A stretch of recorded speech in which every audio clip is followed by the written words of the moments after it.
Hey everyone, welcome to my channel and welcome to day 3 of my hospital series. I've been doing this so that I can, one, just let you guys know what I was going through, what it was like up there, and maybe to give awareness and let people see that, you know, I went through this, I was up there, and I came out okay, I think.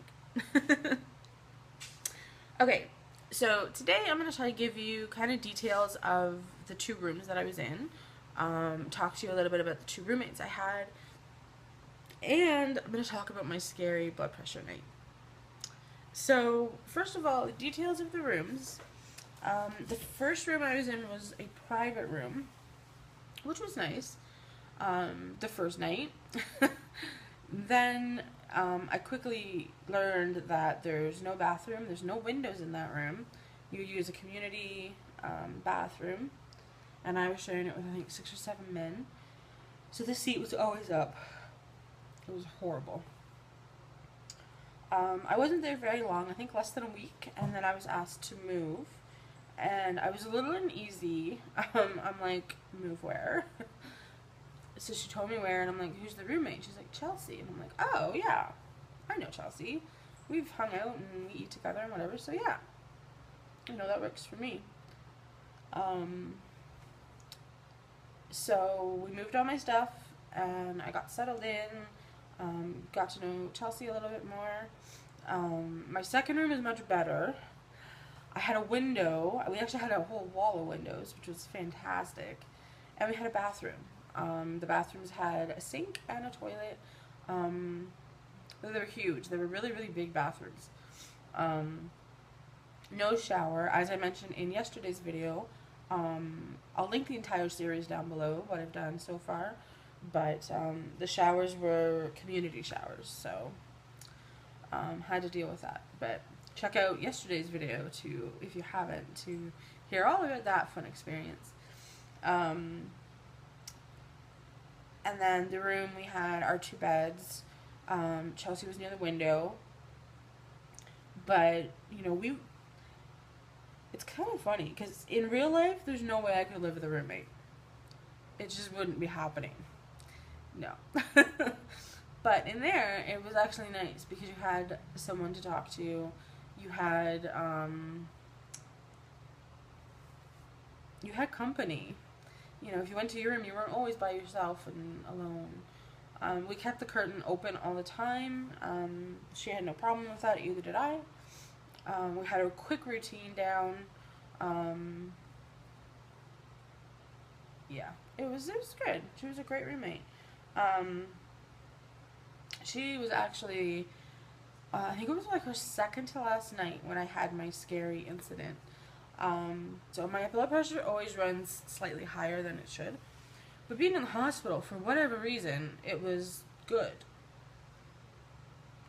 So, okay. But one night I came back to my room, and I just wasn't feeling good. I was feeling really dizzy, and I was seeing, like, spots, and it wasn't good. And even Chelsea noticed it. She's like, do you want me to get your nurse? I'm like, I think so. So my nurse comes down with blood pressure machine and takes my blood pressure, and it's 76/61, which is very, very low, especially for me.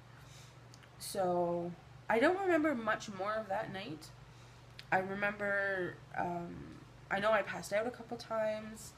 They eventually got my blood pressure back up, but they had to call an alert on the floor, which means I had all the nurses in my room. I had the orderly in my room. It was crazy. They ended up calling the resident ER doctor. So she came up, they put an IV in me. It was nuts. It was so crazy. Finally they got the blood pressure evened out. They did not give me my medication that night. They didn't feel comfortable doing it, which was fine. I fell asleep pretty much right away. The next day, I felt a little better, but I still felt dizzy and weak, so I was pretty much confined to my bed, which means between my roommate and the nurses, which were awesome, they were bringing me my meals, helping me to the bathroom.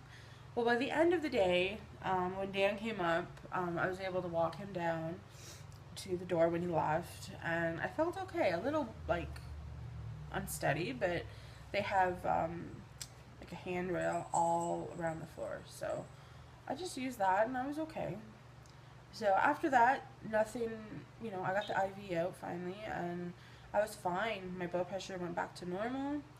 Um, in the end, they said the reason for it was because I had changed my medication and was adding new medications, and my doctor was doing it very fast. So we had to backtrack on the meds and all that fun stuff. But that was an exciting night. A couple nights after that, Chelsea left. She was discharged and went home to her beautiful children and was so happy and excited, and I was bawling like a baby. I was petrified. Who am I going to get now? What if I get somebody who's like a lot older, who just wants to lay in bed? What if I get the opposite of somebody who's like a teenager, like 18, 19, and just wants to gossip and, oh my goodness. I was petrified. Like, I was having major anxiety. So finally, I hear that I have a new roommate, and it's actually going to be somebody on the floor. And I found that out because I had asked if I could switch beds and just switch over to the window side. And my nurse was like, there's actually a waiting list for that. Like, what? That doesn't make sense, but okay. And she's like, someone from the floor, she's like, Wendy from down the hall is going to be moving in here. And I'm like, oh, okay. I don't think I know that Wendy. There's two Wendys. There was a Wendy I was in the ER with, and then there was this Wendy. So I waited, and she showed up, brought her own bed and everything. And she's not that much older than me. She has a family, and we made very quick friends, and we shared our stories, and we had such a routine down in the morning. It was kind of like, and we did it without thinking. Like, it was just the way we did it. She would always get up first. She would go downstairs and get herself a coffee from Timmy's. I'd wake up. I would usually get dressed, fix, make my bed, do all that stuff. And if I had any time, I would check my messages and whatever. And then we'd head down to breakfast together. So we'd go down, have breakfast, then we'd go get our pills, and then we'd go back to the room, and we would just talk, or, she'd be on her phone replying to family and whatever, dealing with the outside world that's still going on. Yeah, we had some really good talks, really, really good talks, and I got discharged before her. She's still there, and I miss her. I miss so many people.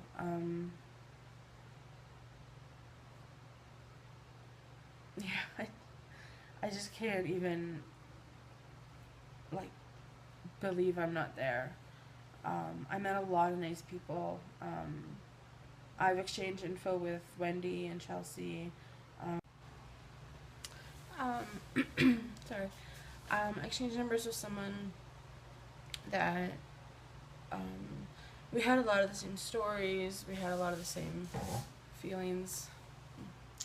I exchanged information with a gentleman that I met there named Robert, and he had been through a lot, and we shared stories, and we had a lot of the same feelings and understanding of what we were each going through. So he left before me. I did give him my information, but I have not heard from him, which makes me very sad. That, I don't know, it makes me sad, and it also makes me worry a little bit too. because he's been in some pretty dark places as well.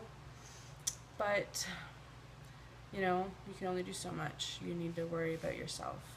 And that's where I am right now, is I'm focusing on me, and I'm focusing on, you know, my future with Dan, and just pouring myself into that, because that's what matters. That's the most important thing. So, yeah. So that about wraps up day 3, or video 3. I hope it wasn't boring or anything. You know, give me a thumbs up if you like this video. If you're new, please subscribe. And I will see you guys in tomorrow's video. Bye.